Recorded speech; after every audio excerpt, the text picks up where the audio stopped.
We started Revelation chapter 18 last week. We're going to pick up there in verse 9 today, in the first 8 verses, part of chapter 17 and the first 8 verses of this. John saw this woman riding a scarlet beast. Of course, you remember that all of this is very symbolic, and he's trying to show what he is seeing and what he's showing us are these greater truths of things that are happening around us. This woman represents, the name she has on her is Babylon the Great. Of course, Babylon was a real place, especially in the Old Testament. The Israelites had a lot of problems there. That was where they went to exile, and it was a wicked place. And John sees the same thing happening in Rome. They have this terrible idolatry, and they require people to worship the emperor. And to not worship him is a big problem. It's a sign of it's a lack of patriotism. It's a lack of obedience. And so a lot of them had to be punished. Some of them were killed because they refused to offer sacrifices to the emperor. And the whole point of what John saw in chapter 17, chapter 18, on into chapter 19, is to bless the saints. Remember, that's the key thing here. Revelation is a book about a blessing. Revelation is a blessing because it's giving confidence to the saints. The people who believe in the promise actually have something to look forward to. That's the main point of what we're going to study today, is that our faith has a point and it pays off at the end. Revelation is not a book that's supposed to be scary, unless you don't believe, which then you're not going to be afraid anyway, but it's not supposed to be a book that scares people. It's not supposed to be, they have these last times or end times conferences and people get excited. They get chills. They become uncomfortable. And it's not what it's supposed to be. Revelation is supposed to be a book of blessing and comfort. John says, man, I saw this terrible, ferocious enemy. I saw the persecution, but then I saw that we were victorious over it. That's basically what he's saying, is that I understand that it's a terrible thing, it's a hard thing to have to endure, but I promise you, God is going to have victory over all this in the end. He's going to take vengeance on the people who are persecuting you right now. And he does this through these symbolic pictures. This dragon that wants to eat the woman, and through this great harlot, Babylon the Great. And it helps us because we have spiritual warfare in our time. We don't have the same level of persecution, but we do have the same level of spiritual warfare. There is just as much temptation. There's just as much doubt. Maybe it's brought in through different ways, but it's still there all the same. It's the same kind of thing. And so what John does is he says, look, I saw this woman who lives in luxury. This represents Babylon. It represents Rome. It represents basically the whole system of evil, the whole opposing side. On earth they have victory. On earth they have luxury. But it's not going to stay that way forever, because while the world may be impressed, God is not impressed. While the world may see her as lots of very glamorous and wealthy and comfortable, what God sees is a harlot who drinks out of a cup full of abominations. The world is in love with her, but the saints realize that she's drunk on the saints' blood. And so the world is not loved by the saints or by God. And so just as God judged Babylon, the actual city, just as he judged Nineveh, you remember Jonah went there first and the people repented and God didn't judge them. But Nahum had to go back. That's what the whole book of Nahum is about. It's Nineveh part 2. And they didn't repent that time. And so they were wiped out with a flood. Well, just like God judged Nineveh, just like God judged Babylon, just like God judged Rome, God will also judge all of our enemies. And the way he does this in Revelation is by causing the nations to hate her. That's what we saw at the end of the last verse, or last part of chapter 17. The nations are going to hate her and tear her to pieces. And when they do this, John sees this angel, chapter 18, This angel comes out and he says, Babylon is fallen, is fallen. That's what we talked about last week. Babylon is fallen, is fallen. Total destruction. How the mighty have come down from where they were down into the earth, and they're just not the same. They're weak and they're destroyed and they're humiliated.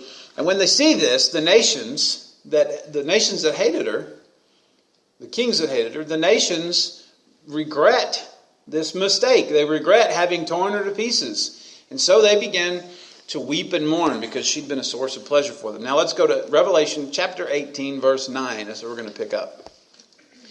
And the kings of the earth who have committed fornication and lived deliciously with her. That's a strong word there, isn't it? Deliciously. It's kind of, I like how the King James, maybe when it was written, that was a pretty common word, but now it's not necessarily read the same way. So when you see it in that context, you get this idea of the wealth and the comfort and the luxury. It was just delicious. That's how they lived.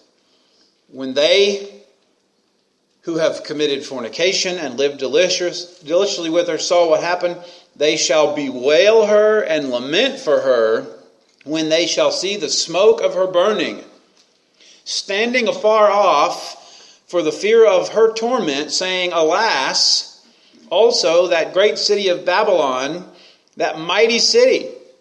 So they stand back and all they can do is say, oh, poor Babylon, poor Rome, poor mighty God.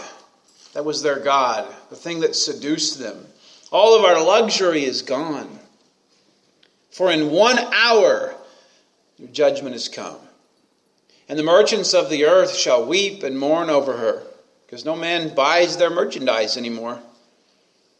The merchandise of gold and silver and precious stones and pearls and fine linen and purple and silk and scarlet and wood, ivory, all manners of vessels of most precious wood, of brass and iron and marble, cinnamon and odors, ointments, frankincense and wine and oil and fine flour and wheat and beasts and sheep and horses and chariots and slaves, that is men.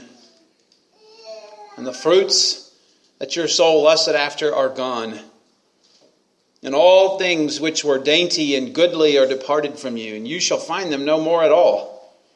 The merchants of these things, which were made rich by her, shall stand afar off for the fear of her judgment, just like the kings, weeping and wailing and saying, Alas, alas, that great city that was clothed in fine linen and purple and scarlet and decked with gold and precious stones and pearls, for in 1 hour, they see it too, so great riches is come to naught. And every shipmaster and all the company in ships and sailors and as many as trade by sea stood afar off. These are your sailors and people who make their money by transporting their goods.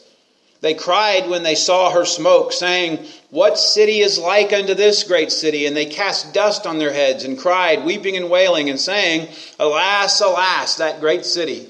Poor Babylon, wherein were made rich all that had ships in the sea by reason of her costliness, for in 1 hour she is made desolate. So there are three different groups here, and they're all saying basically the same thing. The kings who had committed fornication with her, the merchants, and the sea merchants. They're all seeing what's happening, this burning, and they can't do a thing about it. All they can do is stand there and weep. You'll notice that their primary concern isn't for the city. Their primary concern is not for the people in the city. It says specifically of the merchants, there was no one left to buy their goods.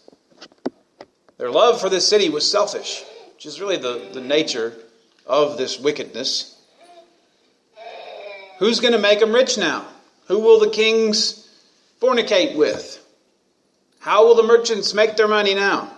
In 1 hour, so great riches is come to naught. And it happens so quickly and so thoroughly that the only thing that they can do about it is put dust on their heads. You know, that's how they mourned.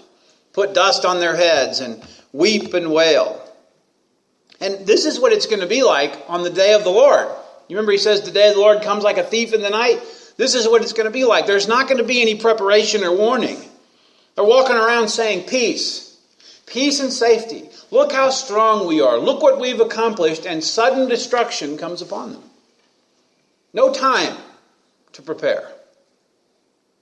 Peace and safety, and sudden destruction comes upon them. It's like when Nebuchadnezzar, you remember, he was walking around looking at his kingdom. I picture him walking on top of a high wall or something, and he's walking around and he's looking. Look at all the things I've made. Look at how amazing I am. And then suddenly God speaks to him and he says, you're going to be insane now. I think it was 7 years. You're going to live in the field. Your nails are going to grow real long. You're going to eat grass. You're going to be insane for 7 years to prove that you are nothing. It was just like that. The day of the Lord came like a thief in the night for him. He was not prepared. He was walking around looking at his own glory, and suddenly it was taken away. It's like that wicked servant who's sitting at his master's table. Remember we talked about this? That master goes on a journey and he leaves some servants in charge of his place, and he says, look, when I come back, these are the things that need to be happening. Just run my house while I'm gone. And he goes, and he's gone a long time. And one of the servants, he's a little greedy, and he starts to say, well, he's not coming back.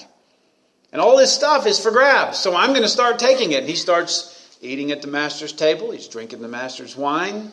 I picture him sleeping in the master's bed. He starts beating the other servants, and he basically takes over. And the image I have is him sitting at the table, and he's bossing everybody around, and he's putting food in his mouth, and he's drinking the wine, and he's tipped back in the chair. And the door opens, and in comes the master. And the look of shock on that servant's face. The day of the Lord comes like a thief in the night. And these nations, those kings, they say it's always going to be like this. We have all the power. We've aligned ourselves politically with all the right people. We can see where we're going. We've got our armies. We've got our money. We've got everything we need. It's going to keep going like this, and then one day it's taken away. The merchants, they say we've worked hard to establish our businesses. We have everything going just right like we want it. And one day everything is taken away. Now, imagine how important that was to hear to one of those Roman Christians. Because, John, what you're saying, number one, you're saying it while a prisoner on a work island where we don't know if you're ever coming back. You're saying it about a nation that is indestructible. Who is going to wipe out Rome, John? I mean, that's like talking about the United States today. Who's going to do that? You can't do that. It's impossible. She's strong all by herself, and she has alliances with other nations that are strong by themselves. There's nothing that can happen to completely wipe this out. John, how's it ever going to be fixed? How's it going to be made right? He says, well, I saw it like this. There was this woman riding this beast, and she was in luxury, and she was in a position of power, and she came tumbling down. And the kings and nations that were with her were the cause of that tumble, and they began to weep when sudden destruction came upon them. There was nothing they could do about it. That's what I'm trying to tell you. It came at the height of their power, and it looked like everything was going their way, and suddenly it's all undone. One moment they're on top, and then they're standing there stunned, and all their politics and their money cannot do anything for them. All they can do is weep. But the saints have a totally different reaction, don't we? We see this. We're commanded to rejoice. Look at verse 20. Revelation chapter 18, verse 20. Rejoice over her, you heaven. So it goes straight from all they could do was put dust on their heads and weep and wail to now he's talking directly to the saints and he says, so rejoice. Look at this fallen woman and look at those kings and those nations and those merchants as they weep and rejoice. You start to sing. You clap your hands. You stand up and shout because this is a good thing. Rejoice over her, you heaven, and you holy apostles and prophets, for God has avenged you on her. So up to this point, what's it been like for the saints and the world? Up to this point, the saints have been the ones who mourn. True? You remember back in chapter 6? How long, O Lord, faithful and true, until you avenge our blood? I picture them being, they're almost pathetic under that altar. And they're weeping. God, how long? I picture Elijah when he's sitting by himself and he says, I only am left. This has been the state of the church since sin was brought into the world is it's a time of mourning and weeping while the world rejoices. Remember those two witnesses earlier in Revelation? They were witnessing, and the beast comes in and he kills them. And what's the whole world do? They trade gifts. The tables have now turned. You see who is like the beast? Who can make war with him? I know one who can. And when he does, and he makes war and he has victory, it's our turn to rejoice. I want you to go back to Matthew chapter 5. You know these passages, but read them in the context. Read them with Revelation 18 in mind. Up to now, it's been the saints' lot to mourn while the world rejoices. But there's a promise. Matthew chapter 5, start in verse 3. Blessed are the poor in spirit, for theirs is the kingdom of heaven. You see that contrast right there? The same one that's in Revelation. You have this harlot that's on this beast, and she is dressed in the finest luxury. And you have those saints who are either in prison or they are living in utter poverty. They're on the run, scraping by. And Jesus says, blessed are you who live in this poverty, because yours is the kingdom of heaven. And when God comes and pours out his judgment on the world and undoes all this, you are going to rejoice while they mourn and blaspheme. Blessed are they that mourn, for they shall be comforted. Blessed are those saints that sit there under the altar and say, oh Lord, how long? Blessed are these Christians in Rome who are saying, I've lost so many family members and friends because of this belief of ours. Blessed are you who mourn this way, because you shall be comforted. Let me ask you something. Who's going to comfort the harlot when she falls? Where were they? Where was the king? Where were the kings? Where were the merchants? They were standing afar off watching the smoke go up. There was nothing they could do. The saints, however, when they have the same kind of terrible thing fall upon them, they go to be with the Lord, and their souls are found under the altar. They're right there in communion with God. Blessed are those who mourn, for they shall be comforted. Blessed are the meek, for they shall inherit the earth. Here's these kings, strong and powerful. Here are these merchants paying off the kings. Blessed are the meek, though, because the kings aren't going to be the ones who inherit the earth. The merchants won't be. It's the saints. Blessed are they which do hunger and thirst after righteousness, for they shall be filled. Blessed are the merciful, for they shall obtain mercy. Blessed are the pure in heart, for they shall see God. Blessed are the peacemakers, for they shall be called the children of God. Blessed are they which are persecuted for righteousness' sake, for theirs is the kingdom of heaven. Blessed are you when men shall revile you and persecute you and say all manner of evil against you falsely for my sake. Rejoice and be exceeding glad. Here it is again. Rejoice. For great is your reward in heaven, for they also persecuted the prophets the same way before you. This is the same thing as the story of the wise man which built his house upon a rock. And the rain descended, and the floods came, and the winds blew, and beat upon that house, and it fell not, for it was built upon a rock. It's the wise man versus the foolish man, which built his house upon the sand. And the rains came, and the rains descended, and the floods came, and the winds blew and beat upon his house, and it fell, and great was its fall. Now, it's the saints' turn to rejoice, because God has kept his promise. That's the point. How is revelation a blessing? Why is it not fear? This is why it's a blessing. Because when the rains came, when the flood came on the wise and the foolish, came on both houses at the same time. One stood while the other was knocked down. you can rejoice.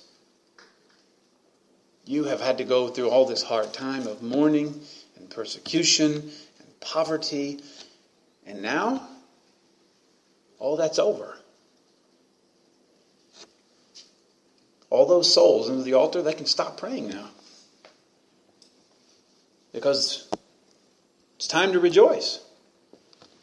Everyone who was vexed by all the wickedness in the world, everybody who looks around and sees all the chaos and violence in the world, and your hearts are broken by it, it's now time to rejoice. Everyone who loves peace, and everyone who loves mercy, and everyone who loves purity, and looks for those things in the world and cannot find them, it's now time to rejoice because God's kingdom has come upon the earth. The storm has come, but the house still stands. And that's the point I want you to see here. That's the point I want you to see. I don't want to skim past this. I don't want to go too quickly. I want to stop and just think about what this means. Our faith will finally come to fruition. There is a reward for the righteous. That's something that Satan has cast doubt on since the beginning. Yeah? You remember in the garden? The serpent comes to Eve, and how does he trick her? What's he say? Has God really said? I mean, I know what you're saying, I know what you're thinking, but just think here. Did God really say you can't eat of every tree? Eve, it's fruit. God's not going to kill you over eating some fruit. Did God really say that? And that's been his mode of operation from the beginning, to deceive. You remember when Israel, they were told to go in and take the promised land. So they sent those spies, and when spies came back, they said, we can't go in there. There are giants. They're going to mop the floor with us. And I can picture that serpent coming to them and saying, do you think God's really going to fight your battles for you? What if he doesn't? You pick a fight with a giant, you're going to lose. You pick a fight with a nation of giants, you're all going to be wiped out. You better be sure that God really did say he's going to fight for you. And so they begin to doubt. Is that any different today? The doubt of the promise. The doubt of, did God really say? Will God actually finish what he started?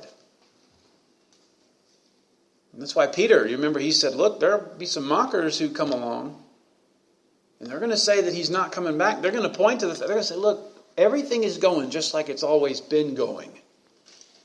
He's still not back, so why do you believe? And you see this resurgence, man, I see it all the time, this rise of atheism. And because of science now, anybody who believes in a God, anybody who believes in things that can't be studied, touched, tasted, that's just foolishness. It's like unicorns and Santa Claus. And it's stupid and foolish. And there are a lot of believers who are drawn away. They're tempted, and they say, well, you know what? Maybe there's something to what they're saying. Maybe God's promise isn't worth following. This is the doubt that's brought in by Satan. Has God really said?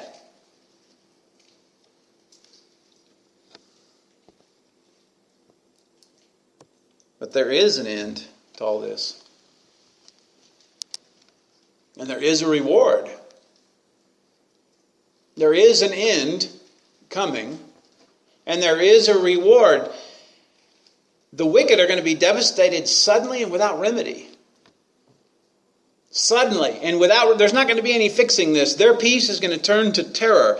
Their power is going to turn to weakness. Their luxury, their riches are going to turn to dust. Their joy will turn into mourning. But the righteous have a hope in the blessing that's promised to us. That's that psalm that David wrote. You have turned my mourning into dancing. You have turned my weeping and my sorrow into dancing. And you've put off my sackcloth and you've clothed me with gladness. You might hear this and you might wonder, so I believe the promise, but I mean, is it ever going to fall back into this again? Go back, look at Revelation chapter 18, verse 21.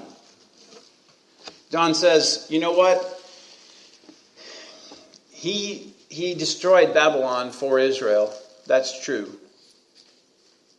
But there was always somebody to take its place. Now we've got Rome. In the future, who are we going to have? Well, see, there's a time coming when we won't have to worry about this anymore. When God pours out his final judgment, this is the last time and there is no more. Look at verse 21. I saw a mighty angel take up a stone like a great millstone. So he's just telling us this is a big stone. And he cast it into the sea, saying, thus with violence shall that great city Babylon be thrown down, and shall be found no more at all. And the voice of harpers and musicians and pipers and trumpeters shall no more be at all in you. And no craftsman, whatever craft he be, shall be found any more in you. And the sound of a millstone shall be heard no more at all in you. And the light of a candle shall be no more. And the voice of a bridegroom and bride shall be no more. For your merchants were the great men of the earth. For by their sorceries were all nations deceived. And in her was found the blood of the prophets and of saints and of all that were slain upon the earth. So the angel in this vision, he says, look, John, Babylon is like this great big rock. And when I pick it up, I'm going to throw it into the ocean. How are you going to get it back? You're not going to get it back. It's gone for good. It's a great big rock. It's going to sink to the very bottom. It's never going to be seen again. And this is what's going to happen to Babylon. This is what's going to happen to all the wickedness and the spiritual warfare that you're going through right now. Everything that made it great in the world's eyes goes with it. There's no more music. There's no more celebration. There's no more beautiful craftsmanship. No more product to export. There's never going to be another candle burned in that city. There's never going to be any more marriage. There is no activity, and it is hopeless and desolate, which is what he said at the very beginning of this study. He said it is fallen and has become the habitation of devils and the hold of every foul spirit and a cage of every unclean and hateful bird. This has become a wasteland. Those merchants, well, they were so happy to do business there. There's no one left to do business with. But you know what that means? This sounds harsh, right? I mean, God is going to pour out his judgment like this and take out all these people. But all of these people have suppressed the truth and unrighteousness. They are all without excuse. And with their demise, and not just those people, Satan and all, we're going to see he throws the false prophet and the beast into the lake of fire. Satan himself is thrown into the lake of fire. With their demise, there won't be any more deception. He says, I'm doing this because you have deceived everyone. I'm doing this because you have spilled the blood of the saints. And when we see this in the big picture, how is it a blessing for 21st century Christians? Because we see that a time is coming when there will be no more deception. There will be no more death. There will be no more sin. This is the promise of the blessing. If you believe in God, if you believe in Jesus Christ, his Son. You know, there was a promise that was made, and this promise is going to be seen through to the very end. And when it is finished, that all of this that happened since the garden is completely undone, and we take great refuge, great comfort in it. We find a great blessing. We pick up there in chapter 19 next week.